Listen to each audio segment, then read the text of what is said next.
Aum Awigenamastu Namo Sityam, Aum Anobadrah Kretawayantu Wiswata, Adab dasa aparitase udbidah dewanayada sadamit wredeasan, aprayu waraksitara dewa-dewa.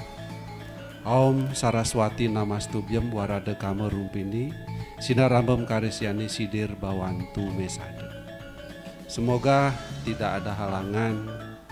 Semoga pikiran-pikiran yang suci, gagasan-gagasan yang bijaksana dan tidak berbahaya datang dari segala penjuru.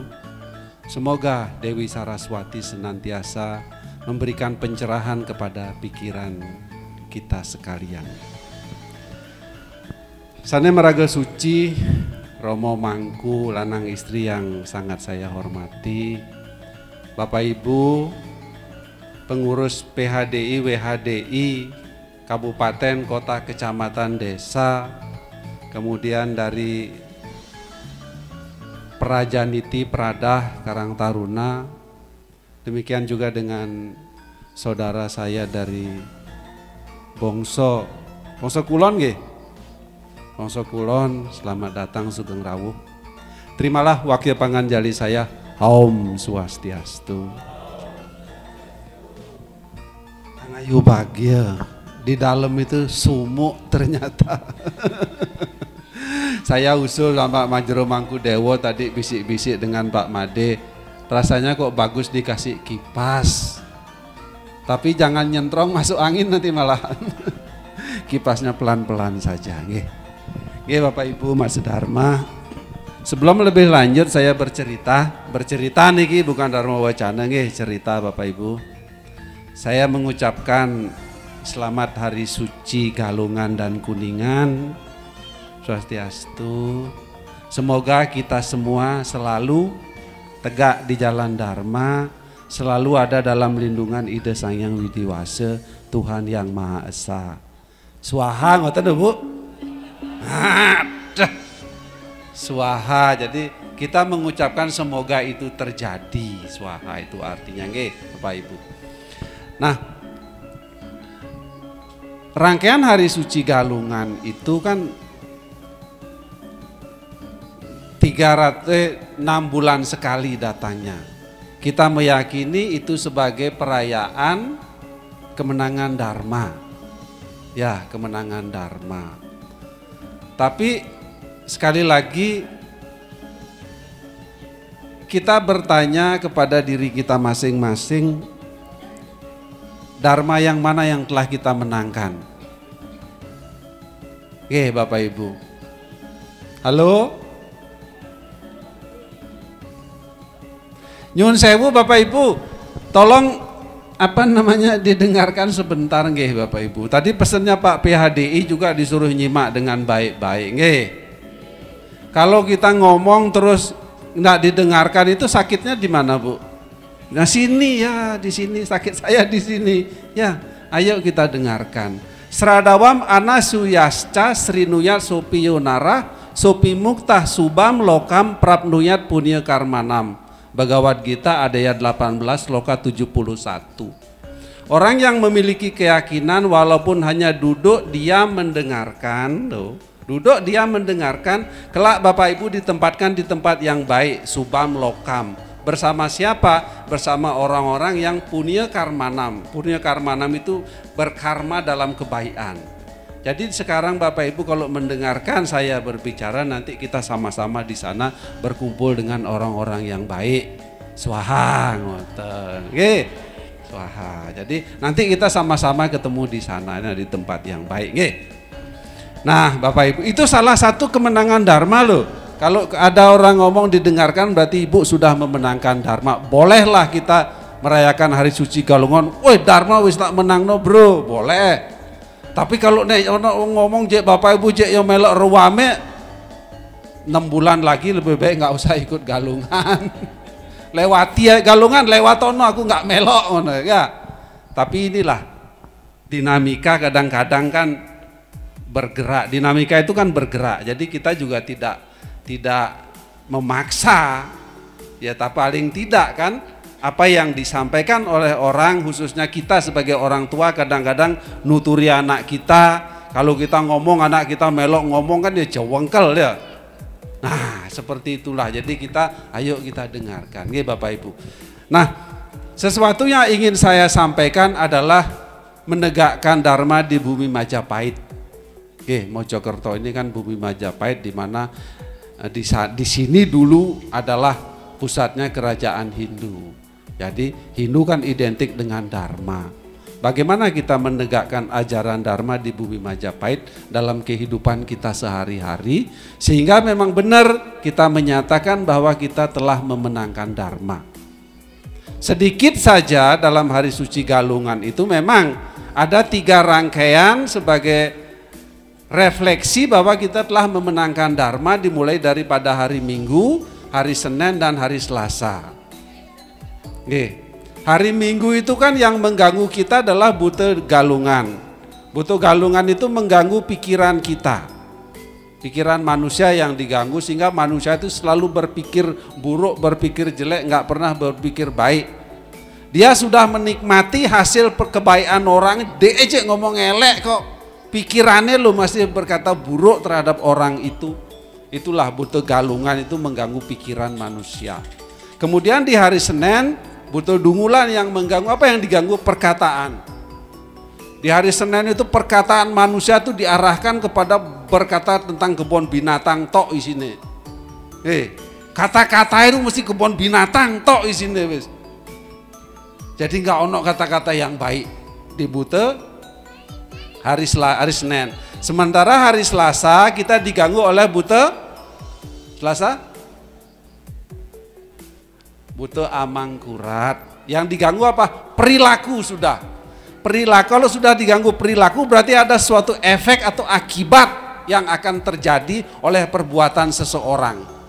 Jadi perbuatan orang itu diganggu oleh buta amangkurat. Nah kemudian, makanya dari hari Selasa itu kan disimulkan dengan penampahan. Nampah itu membunuh, memotong. Jadi bagaimana kita memotong sifat-sifat buruk yang akibat yang diberikan oleh buta amangkurat itu kita potong sehingga tidak mengganggu perbuatan kita, sehingga kita tetap tegak di jalan dharma. Pada hari Rabu, Minggu, Senin, Selasa sudah kita kalahkan. Hari Rabu kita bersukaria mengucapkan angayu bahagia kepada ide saya Widiwasa bahwa aku telah memenangkan dharma. Karena segala sesuatu itu kalau Sang Hyang Widiwasa itu tidak menyertai kita tidak akan bisa berbuat apa-apa. Oleh karena itu di hari Rabu kita bersyukur kepada Sang Hyang Widi bahwa kita telah mampu mengalahkan godaan-godaan itu. Nah Bapak Ibu umat sedharma, godaan sangkala 3 buta galungan itu tidak berhenti di sana. Terus sampai kepada galungan yang akan datang itu buta itu masih ada. Karena buta itu ada di dalam diri kita. Raga di musuh mapa rerihatnya ya tenguannya tan madoh ring awak. Musuh utama manusia itu raga adi. Raga adi itu keinginan yang besar, keinginan yang tidak terkendali. Selalu ingin pikirannya diterima, ide-idenya diterima. Selalu ingin kata-katanya dituruti, diikuti. Selalu ingin perbuatannya diacungi jempol, dikasih nomor 1. Itu raga adi, keinginan yang besar. Apapun dia ingin jadi nomor 1, walaupun dia nggak bisa tetap pengen nomor 1. Itu raga adi. Nah itu musuh yang utama manusia, musuh kita itu. Oleh karena itu bagaimana mengendalikan raga adi adalah kita tegak di jalan. Di jalan apa Bu? Dharma. Nah bagaimana sifat atau perilaku dharma ini dalam keseharian kita Bapak Ibu umat sedharma, itu yang ingin saya sampaikan kepada Bapak Ibu. Kalau Pak Gede ngomong dharma tok, perbuatan dharma itu seperti apa sih sesungguhnya, kan begitu. Saya mengutip Uraspati Tattwa Sloka 25, perbuatan dharma itu ada 7, nanti Bapak Ibu ingat-ingat ya, ada 7 perbuatan dharma. Silayatnya tapedanam prauraja biksu rewaca yogas capi sawasena dharmasyeke winirnaya. Ada 7 ulah dharma, 7 perilaku dharma agar kita mampu memenangkan, mengalahkan segala godaan dan rintangan. Yang nomor 1 sila. Sila tadi, sila itu kan apa? Pancasila. 5 perilaku, panca yatnya, 5 upacara yatnya. Nah, sila ini adalah sila mangraksa cara rahayu. Kalau di dalam Werspati Tatu, sila adalah perbuatan yang baik. Sila perbuatan yang baik. Untuk mendapatkan perbuatan yang baik harus didasari atas kebenaran. Itu dulu. Kalau kita dasarnya nggak benar, tidak akan hasilnya baik. Kadang-kadang kita berbuat benar aja loh, hasilnya belum tentu baik, nggih. Bisa jadi loh kita berbuat benar hasilnya tidak baik, bisa. Nah, supaya hasilnya baik dasarnya adalah benar. Tuntunan kebenaran kita tahu aku sudah berbuat benar apa tidak didasari atas yang paling utama adalah kitab suci Weda. Itu sumber kebenaran utama, paling utama. Weda. Yang kedua adalah itu Weda kitab Semerti. Esruti. Sumber kebenaran yang kedua adalah Semerti. Salah satu Semerti yang paling terkenal adalah kitab Manawa Dharma Sastra atau Manu Semerti sebagai hukum Hindu. Kemudian sumber kebenaran yang ketiga adalah sila. Sila perilaku atau petunjuk. Kemudian sumber kebenaran yang keempat adalah acara, tradisi atau kebiasaan. Sumber kebenaran yang terakhir adalah Atmanastuti. Weda kila dharma mulan semerti cila catat widam acara rasca iwa sadunam atmanastutir ewaca. Kitab Manu Semerti ada 2 sloka 6. Itu sumber kebenaran. Kita berbuat berdasarkan itu dulu. Nah, supaya hasilnya menjadi baik, kita lihat efek atau akibatnya. Ketika kita berbuat benar sekalipun kalau membuat orang lain tersinggung, membuat orang lain sedih, membuat orang lain takut, berarti hasilnya tidak baik. Nggih Bapak Ibu. Ada teman kita yang berbuat salah di depan umum. Bapak Ibu kebetulan atasannya nih. Bapak Ibu memaki-maki dia di depan umum. Kira-kira baik napa mboten?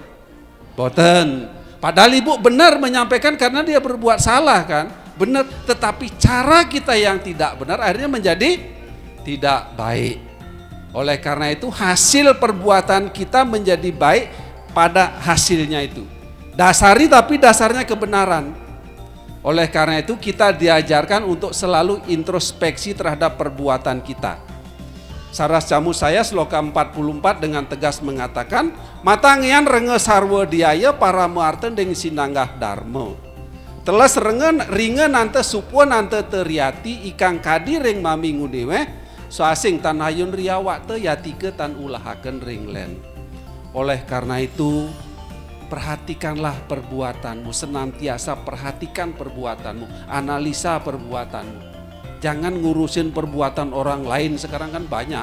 Pinter mengevaluasi perbuatan orang lain tapi nggak bisa mengevaluasi perbuatan sendiri. Kita diajarkan renge sarwa deyaya. Para marten deng sinanggah dharma kita akan tahu perbuatan awak dia benar apa salah.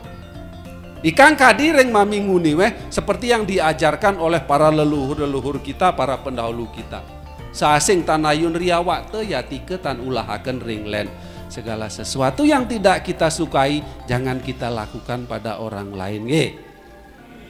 Kita nggak seneng dipisuhi ya buatan usaha misuhi itu koncone. Kita nggak seneng dipijit ya jangan mijit koncone, kan begitu ya. Berarti kita sudah berbuat baik, tapi harus benar. Jangan sampai temennya biar temennya seneng walaupun dia berbuat salah, wes bagus menurut toh. Ya gak bisa, tetap kalau salah ya, tapi cara menegur kita salahnya ya baik-baik juga gitu loh. Jangan di tempat umum. Itu sila. Perilaku dulu, perilaku kita dulu.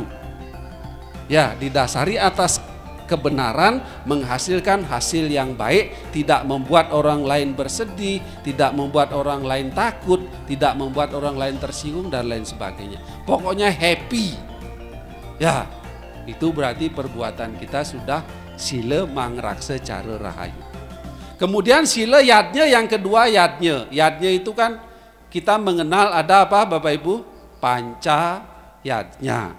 Dewa yadnya, Pitra yadnya, Resi yadnya, Manusia yadnya dan Buta yadnya.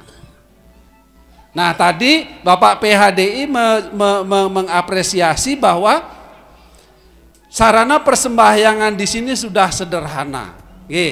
Saya kasih tahu upacara yadnya, keberhasilan upacara yadnya yang satwika bukan diukur dari besar kecilnya, jero mangku dan Bapak Ibu Umat Sedharma, tetapi didasari atas ketulusan hati. Itu yang membuat yadnya kita berpahala. Natan permana kuehannya, yadiapen sakuehning drebyani kang wang punya kenanya, yang agelah budinya kapa alang-alang tan tulus tiaga tanpa paleike. Sang kesepannya seradaning manah maka sadaning palanike. Saras camu saya sloka 207. Natan permana siadapin sakuehning drebyani, sekalipun semua milik Bapak Ibu yadnya kan, semua tidak ada yang tersisa. Yang agelah budinya kapa alang-alang tan tulus tiaga, kalau hatinya keji, kapa alang-alang ragu-ragu, tidak tulus ikhlas tanpa paleike, tidak berpahala itu. Sang kesepannya seradaning manah maka sadaning palanike. Kuncinya adalah ketulusan hati yang membuat persembahan kita berpahala. Sayang Widi sudah maha memiliki segalanya kok. Tapi kita sadari sarana upacara yadnya itu adalah merupakan implementasi atau wujud dari diri kita sendiri. Itu yang pertama kita sadari. Sehingga karena merupakan wujud diri kita sendiri, ayo kita berikan dengan tulus ikhlas, ayo kita dengan persembahkan dengan hati yang berbunga, hati yang penuh kegembiraan. Sahananing bebanten pinake ragan tetui, itu kalau di dalam kitab yadnya Prakerti, dalam lontar yadnya Prakerti.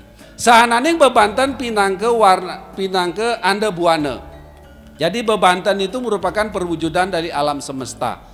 Apa sih isinya bebanten itu Bapak Ibu? Nopo isinya bebanten? Patram puspam palam toyam, yome baktyo prayo cati, tad aham baktyo pakritam, asnawi prayatat mana. Bhagavad Gita Adhyaya 9 sloka 26. Sehelai daun, setangkai bunga, sebiji buah dan segelas air yang dipersembahkan dengan penuh rasa bakti akan diterima oleh Sang Hyang Widi sebagai wujud bakti kita kepada beliau. Beliau enggak minta babi guling kok. Beliau enggak minta pisang kandevis, enggak. Beliau enggak minta apel dari luar negeri, enggak kok. Tapi ketulusan hati, apapun yang ada di tempat Ibu, ayo itu persembahkan dengan ketulusan hati. Karena apa? Kita yang mempersembahkan yang bagus pada akhirnya apa? Kita yang menikmati sebagai apa Bapak Ibu? Prasadam. Kita yang bukan sayang. Lihatin Bapak Ibu kalau mempersembahkan. Kira-kira ono sing cuil napa boten buahi? Boten, utuh semua kita yang menikmati. Ingat, prasadam itulah yang akan melebur dosa-dosa kita. Baca Bhagavad Gita Adhyaya 3 sloka 13. Yadnya sista sinasanto muciante sarwa kilbisai bujante tua gampapa ye pacanti atmakaranat. Siapapun yang menikmati persembahan dari sisa yadnya siste, ia akan terbebas dari dosa. Ya yang menikmati hanya untuk kepentingannya sendiri, sesungguhnya makan dosanya sendiri. Tapi dosa yang mana yang dihilangkan? Dosa terhadap mendapatkan buah-buah itu, mendapatkan untuk persembahan itu, karena kita membunuh di sana. Ya kan? Bunga sedang bagus-bagusnya dipetik, kan kita membunuh. Buah sedang ranum-ranumnya, oh Pak De aku tuku kok. Ya. Yang menikmati pahala atas karma itu ada 3, ingat ya. Yang menyuruh berbuat dulu, yang berbuat, kemudian yang mengetahui atau menikmati hasil dari perbuatan itu. Samangketan amukti karma pale ikang magawe, ikang manganumate manyuktani. Jadi ada 3 Jadi kita membeli, kita termasuk juga menikmati pahala atas karma pembunuhan. Itulah yang kita dibebaskan dari dosa-dosa itu. Karena apa? Proses penyucian diperoleh ketika kita bebas dari pembunuhan. Membunuh adalah pantangan yang paling utama bagi siapapun yang ingin meningkatkan kesucian dirinya. Nanti baca kitab Manusemerti Adya 5 sloka 48. Nakritwa pranimam himsa mamsam prapat yante kacit naca prani tasmat mawat wiwarjayet. Jadi pembunuhan itu adalah pantangan yang paling utama bagi siapapun yang ingin meningkatkan kesucian. Oleh karena itu orang yang pengen suci kan pasti apa biasanya? Berpuasa nggih? Ya dia tidak makan karena dia makan membunuh kan, makan nasi kan ada pembunuhan untuk mendapatkan beras. Lihat, leluhur kita dulu orang-orang suci kita mesti sering tirakat, sering tidak makan berpuasa. Walaupun dalam agama ini berpuasa bukan hanya soal tidak makan, tapi berpuasa pikiran, perkataan dan perbuatan juga. Nah, itu adalah yadnya, nggih. Ayo kita jalankan yadnya dengan tulus ikhlas, bukan besar kecilnya. Nggih, tadi saya garis bawahi pesan dari Bapak PHDI. Apa yang bisa dilakukan di sini? Sudah ada acara tadi sumber kebenarannya. Tradisi yang di sini berlaku apa? Tadi Pak PHDI juga menyinggung. Tidak harus dengan gaya Bali, apa yang bisa dipersembahkan itu yang dilakukan. Itu yang diberikan. Tidak ada orang bisa mau, itu salah. Tidak ada, Bu. Apapun yang kita berikan, apapun yang kita persembahkan, bagaimanapun kita melakukan, Sang Hyang Widi akan terima. Nggih Bapak Ibu, jangan khawatir. Sang Hyang Widi itu maha pemurah, dia sudah memiliki segalanya kok. Ye yato mam prapadyante tam taiwa bajami aham mamaurat manuwartante manusia parta sarwasa. Dengan cara apapun, bagaimanapun engkau mempersembahkan rasa baktimu menuju kepadaku akan aku terima kok, karena semua itu menuju kepadaku kok. Bhagavad Gita 4 sloka 11, Bapak Ibu silakan baca. Oke. Jadi jangan khawatir untuk upacara yadnya, lakukan sesuai dengan apa yang Bapak Ibu bisa, apa yang Bapak Ibu mampu. Yang penting kita tetap guyub rukun. Nggih. Jangan sampai mari odalan utangnya akeh. Sampai ngedol sepeda motor nyaur utang mboten wis. Nggih, yang penting guyub rukun. Itu yang kedua adalah yadnya. Sila yadnya tapa. Tapa adalah pengendalian diri. Nggih. Dalam hidup ini godaan itu banyak kok. Akeh godaan. Ayo kita mengendalikan diri, tapa namanya. Kalau zaman dulu kan orang-orang suci kita bertapa ke hutan, kita tidak. Justru sekarang ini bertapa, sekarang ini kita godanya sangat banyak, sangat berat. Kita harus bisa mengendalikan diri. Supaya kita bisa mengendalikan diri, ayo kita bersyukur terhadap apa yang kita miliki. Yang pertama kita harus bersyukur dengan apa yang kita bertapa ini ya, bertapa di sekarang ini. Satu, kita harus bersyukur dengan apa yang kita miliki. Nanti baca Bhagavad Gita 5 sloka 24. Jadi dia bahagia dengan diri sendiri. Yo antah suku antar aramas tata jiotir ewaca. Ketika dia bahagia dengan tata jiotir, cahaya ilahi, cahaya Tuhan itu akan dia temukan. Kalau dia bahagia dengan dirinya. Bahagia dengan diri kita.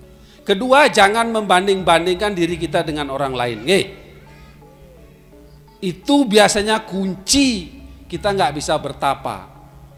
Ngapunten ini biasanya ibu-ibu, ya Pak, sebelah lo Pak duit TV anyar, ngono ya. Ya Bu, ada nggak yang gitu sini? Nggak ada ya? Nggak ada Pak, sekarang kalau nggak ada. Sebelah lo Pak, kerja ngono tok tuku TV anyar. Oh, sepeda motornya telu. Masa bapak ngono awak de TV mek situk hitam putih maneh ngono. Wes, akhirnya bapaknya apa? Bapaknya pusing yo, bapaknya pusing. Bapaknya juga isok mbales. Suatu saat bapaknya ngomong, "Bu, konco kantorku lho, Bu, bagian kebersihan, bojone loro." Aku tak bojo loro yo. Nah, kon.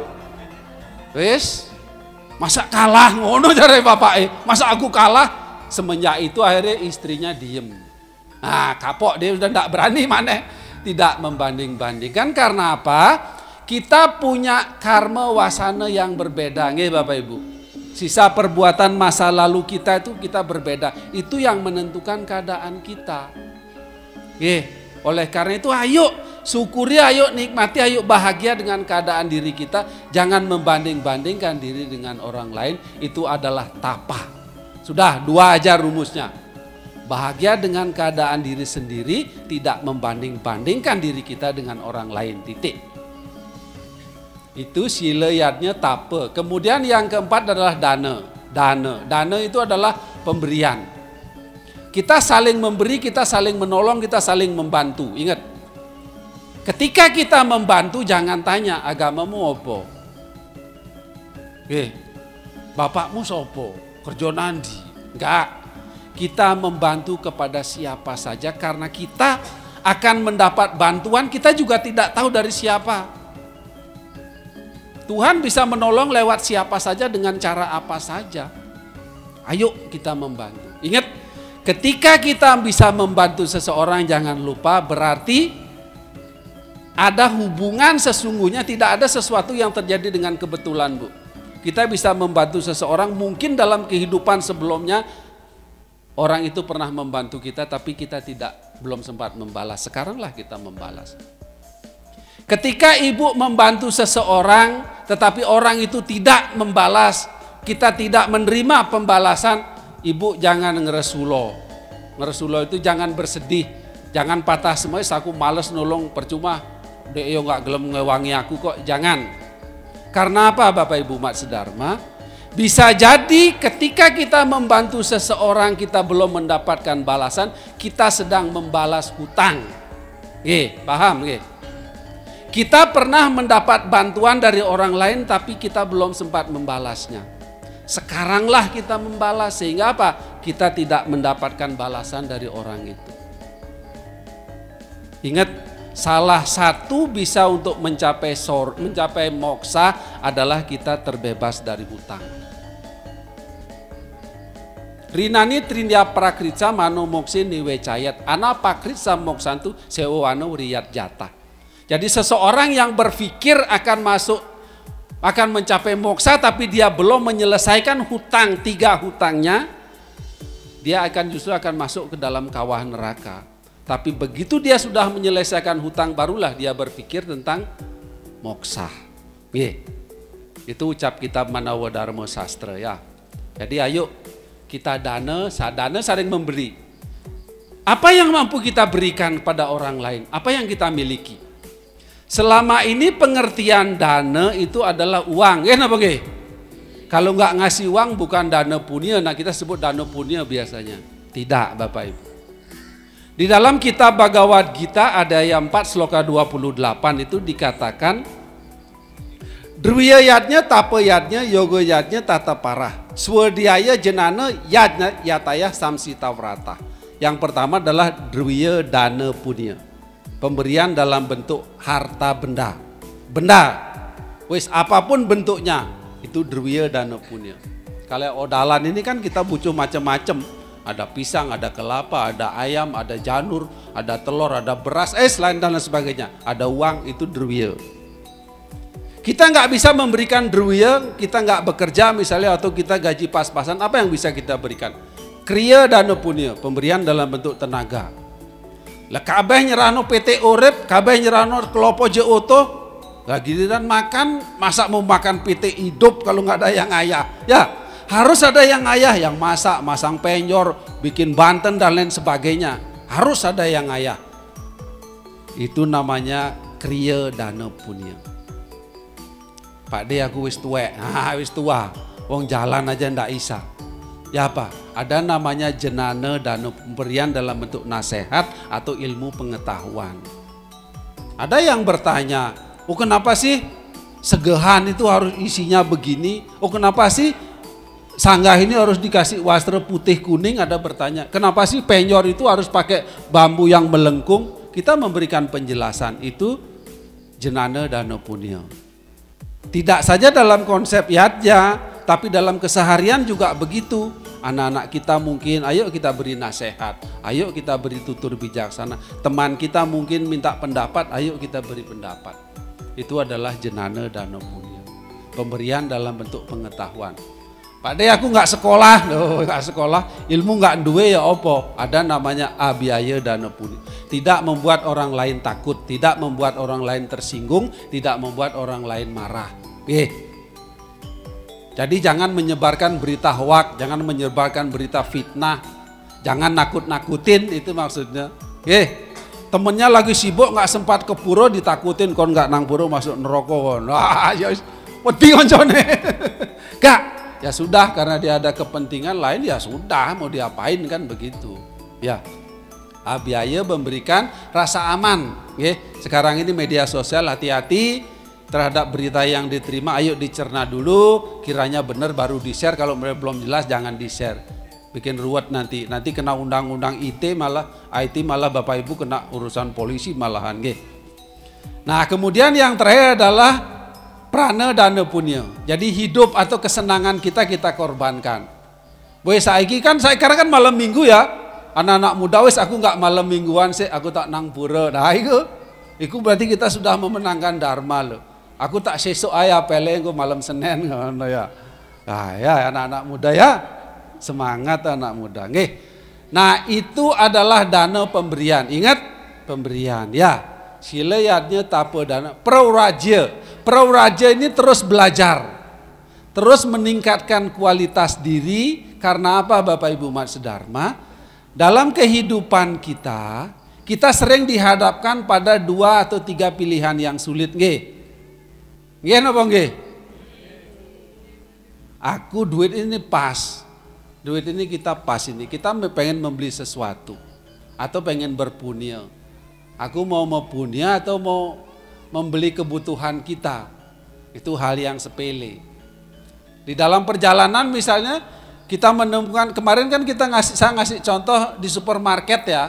Di supermarket ini contohnya, Bapak Ibu mau membayar. Ini sudah supermarketnya sudah mau tutup, Bapak Ibu mau membayar.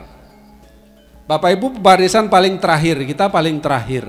Nah di depan kita ini mau membayar, begitu ngambil dompet, uangnya ini jatuh Bu. Orangnya enggak tahu, uangnya jatuh cukup banyak 100.000. Enggak ada orang sudah. Ini kan pilihan kita ambil uang itu, kita sai karena mungkin ada sesuatu yang mau kita beli, atau kita ambil uang itu kita serahkan ke ibu yang Bu uangnya jatuh. Ini kan pilihan, silakan. Dengan memiliki pengetahuan kita dapat mendapatkan pilihan yang ini bukan uangku kok, Bu uangnya jatuh. Siapa tahu malahan nggih Pak bawaan kan ngono bisa jadi ya kan. Wis gawon Mas gawon ngono. Delok awak dhewe koyo sakno ngono dhek dikei Pak gawon ngono. Bisa jadi kan? Ya, kita dapat pahala 2, dapat duit, dapat pahala kebaikan kan ngono ya. Itu kalau kita memiliki pengetahuan ya. Makanya Bapak Ibu harus belajar terus, harus belajar. Belajar di mana? Belajar kepada siapapun. Ya, saya mengutip kitab Serat Ulang Reh ya, Mas apa itu di dalam. Kita belajar dari siapa, sekalipun tutur itu datang dari orang yang hina ya. Tutur bener puniku sayaktine apantes tiniru nadian metu saking wong sudra papeki lamun becik ngone murup iku pantes sira nggo. Tutur bener, tutur yang baik itu sudah selayaknya kita ikuti. Nadian metu saking wong, sekalipun itu keluar dari orang yang hina, keluar dari anak yang kecil, kalau itu mengajarkan kebaikan, mengajarkan kebenaran, itu pantas siro inggo, itu pantas kita ikuti, itu pantas kita terima. Kita belajar tentang kerendahan hati dari anak kecil. Anak kecil kalau kita kumpulkan 1 atau 2 menit mereka sudah bergaul kok. Coba Bapak Ibu kalau jajar sama-sama orang tua 1 jam jajar duduk sebelah menengahi kok. Kan sering itu kalau ngantri membayar mbek sebelah arep takok gengsi ngono lho. Ya toh, menengahi. Coba anak-anak kecil itu diluk aja sudah karena dia bisa mengeliminir egonya. Ya. Oleh karena itu Prauraja, ayo terus belajar, tingkatkan kualitas diri, belajar dari siapapun selama itu tentang kebaikan, diajarkan dengan cara yang benar. Nah, sila yadnya tak prauraja, sekarang biksu. Biksu itu penyucian diri. Nih, salah satu penyucian diri bagi agama Hindu adalah Bapak Ibu menjalankan puja Trisanya setiap pagi. Purwam samyam japam stitet swakale capar pacimam tu samasina malam hanti diwakritam. Kitab Manawa Dharma Sastra Adhyaya 2 sloka 101.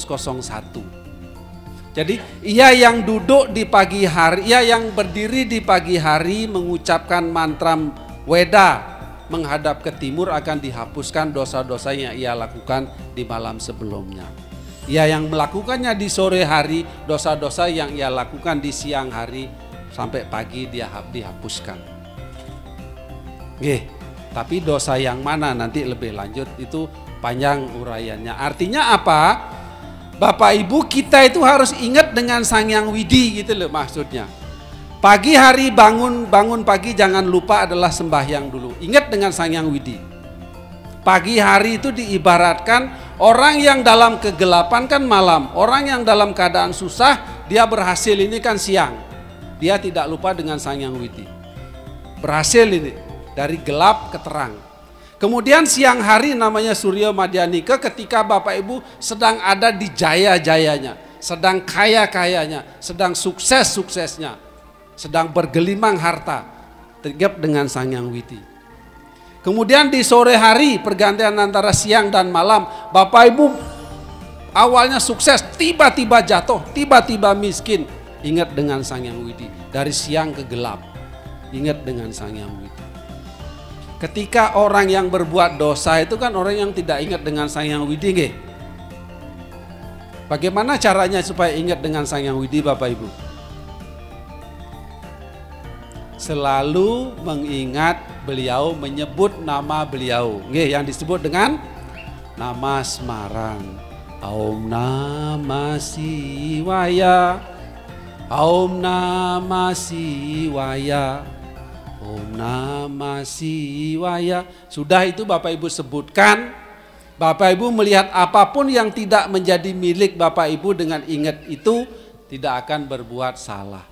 Itu adalah proses penyucian biksu. Walaupun ada proses penyucian dengan upacara, dengan prayaschita, upawasa dan lain-lain silahkan. Tapi ini yang paling penting. Ingat penyucian diri dengan senantiasa tegak di jalan Dharma. Ingat dengan Sang Hyang Widi, senantiasa menyebut nama beliau. Kapanpun dan dimanapun tidak ada pantangan untuk mengucapkan nama beliau. Tasmat sarwesu kalesu mam anu semaran yudiasca maya arpita mano budir mam ewaisiasi asam saya. Bhagavad Gita ayat 8 sloka 7. Kapanpun dan dimanapun berjuanglah kamu untuk menyebut namaku. Mam ewaisiasi asam saya. Engkau akan sampai kepadaku, kamu tidak usah ragu-ragu. Dengan menyebut nama beliau. Oke, penyucian biksu adalah proses penyucian. Kemudian yang terakhir adalah yoga. Menghubungkan diri dengan ide Sang Hyang Widiwasa. Bukan yoga Patanjali, bukan yoga Namaskar, bukan. Tapi yoga proses menghubungkan diri dengan Sang Hyang Widi. Senantiasa ingat dengan Sang Hyang, senantiasa berbuat baik, senantiasa angayu bahagia salah satu, senantiasa menjalankan kewajiban-kewajiban kita, puja Trisandya jangan dilupakan. Ini berhimpitan antara biksu dengan yoga ini ya, berhubungan jadi satu. Satu yang Ibu jalankan, dua-duanya ini sudah berarti menjalankan dua perbuatan dharma. Nah Bapak Ibu umat sedharma,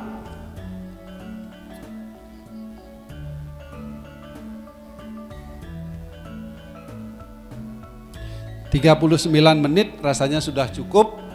Mudah-mudahan Bapak Ibu ingat 7 perbuatan dharma apa tadi saya review. 1 sila, kedua yajna, ketiga adalah tapa, keempat adalah dana, kelima adalah prauraja, keenam adalah biksu, ketujuh adalah yoga. Sila yajna tapa danam prauraja biksu rewaca yogasca pisawasena dharmasyeke winirnaya.